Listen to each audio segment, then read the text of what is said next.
Hello, I'm Pedro Mora with Pacific Media, and now Polin.ca. From Victoria, Australia to Victoria, Canada, Professor Manfred Steger came to speak about his research on political ideologies. Here we present an edited version of his political analysis of the social movements and specifically the Occupy movement.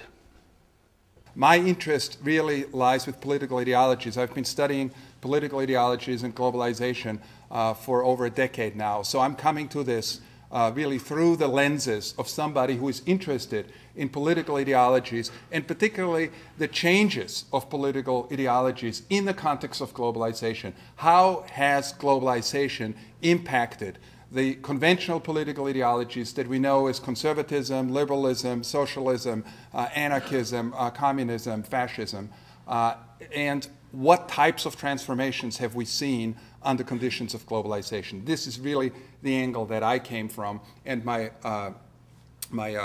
fellow investigators really brought the social movement angle to this, to which I'm very grateful for.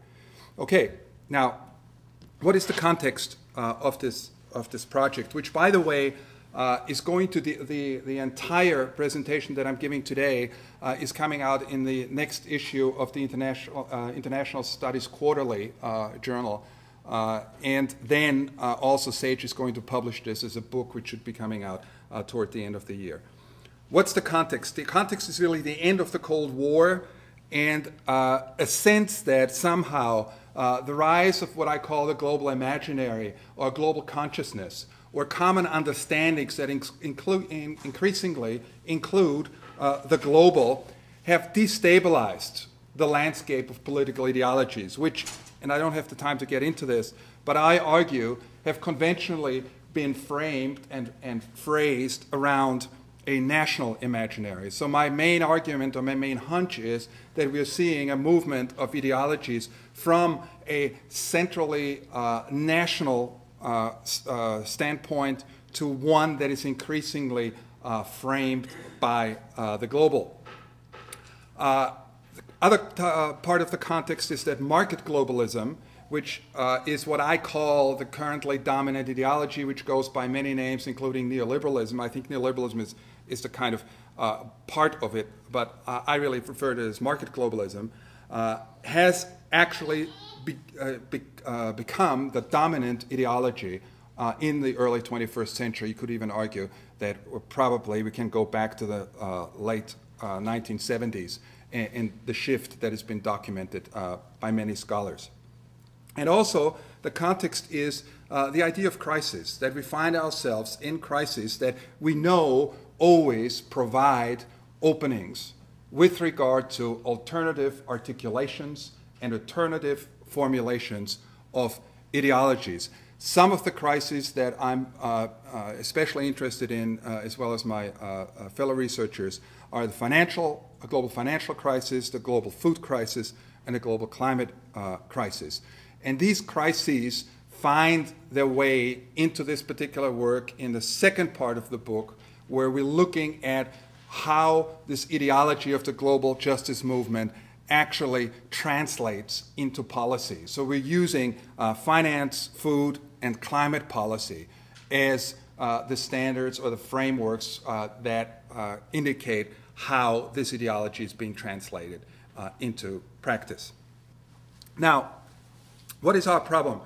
The problem is that what I call the ideational cluster associated with the global justice movement has gained, as we all know, salience in the last decade and emerged as one of these potential ideological challengers to market globalism. Yet, many, as I said before, in the mainstream, in the neoliberal mainstream, argue that all that this movement really offers in terms of ideational resources is this kind of knee-jerk no, with no real coherent ideological programs and very few policy alternatives that are practical, that can be implemented. Even some leaders within the global justice movement, and I give an example here in terms of De Souza Santos, are not quite sure whether the World Social Forum actually does have a coherent ideology. So the core question then becomes, in what I call the phase one of this project, which deals with looking at whether or not there is a coherent ideology, does the global justice movement a conceptually mature and coherent ideological alternative to market globalism? That is basically the research question that animates this project. Again, my underlying hunch is that what we're seeing is a globalization of ideologies that is not just explained in terms of a shift from geographical scale from a national to a global scale, but also in terms of new ideas, new concepts, and new claims being absorbed in this process of globalization. These are the main core concepts that we found. First, change, democracy, with emphasis on participatory democracy, diversity, equality, justice, rights, solidarity, and sustainability.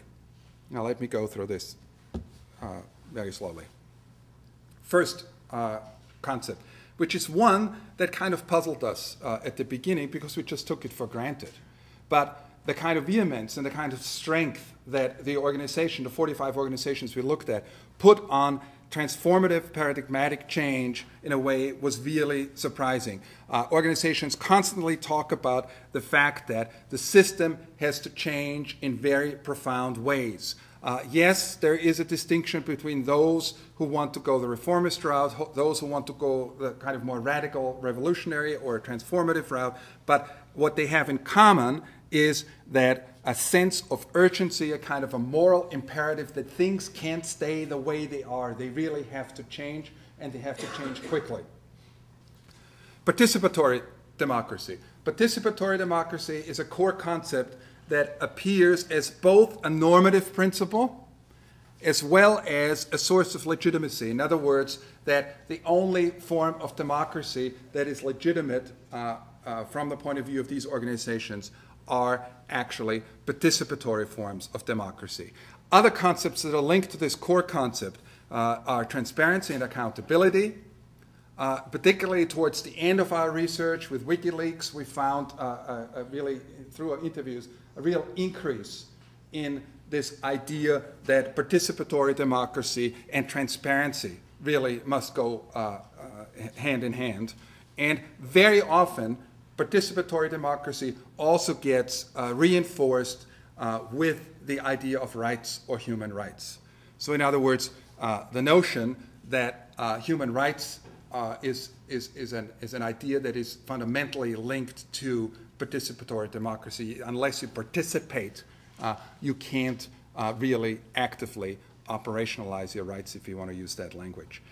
The idea is that democracy should reach into all aspects of society, obviously overcoming the walls of liberalism, the notion that society, markets, economy, and so on and so forth should be equally part of that participatory democracy. How these core concepts linked and what types of central ideological claims do we get? And here they are. 5, I think we probably could have come up with 6 or 7, but these are really, I think, at the very core of the global justice movement. That's why we're talking about justice globalism as this ideology of the global justice movement. Number 1, neoliberalism produces global crises.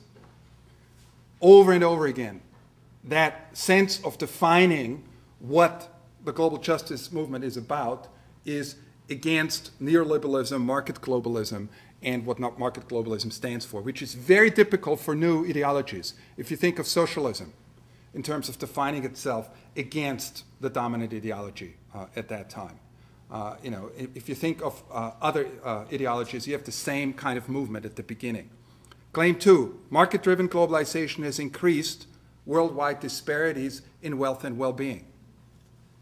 3, democratic participation is essential for solving global problems. 4, another world is possible and urgently needed.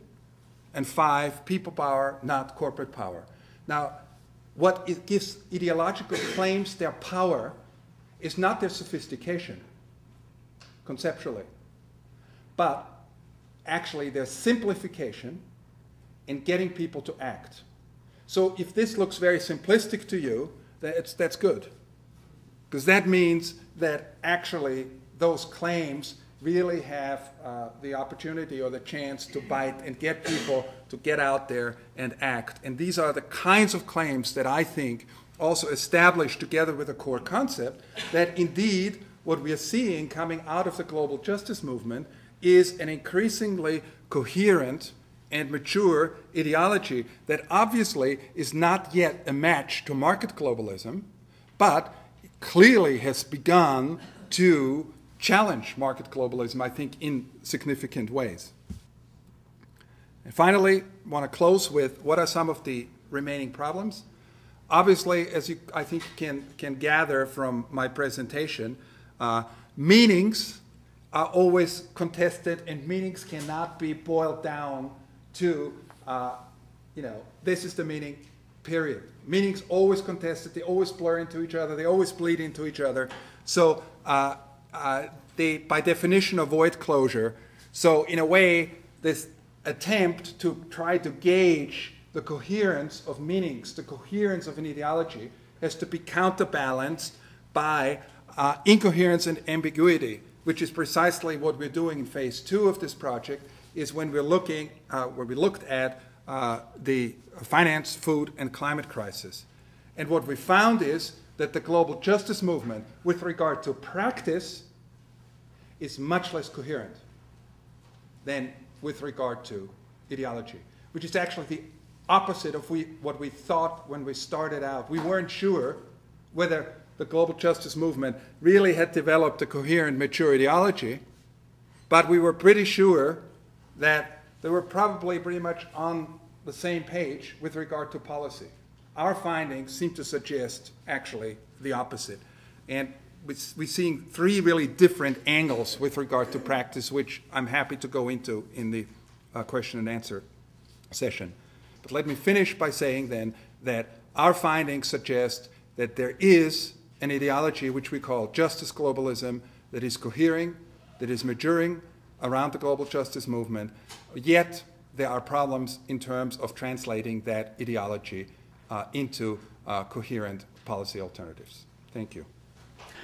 Professor Manfred Steger identifies the ideology of global consciousness of socialism, as well as the ideology of global markets of capitalism. Social justice movements, he says, have a clear understanding of the need for change, but we are trapped by the current social, political, and economic system.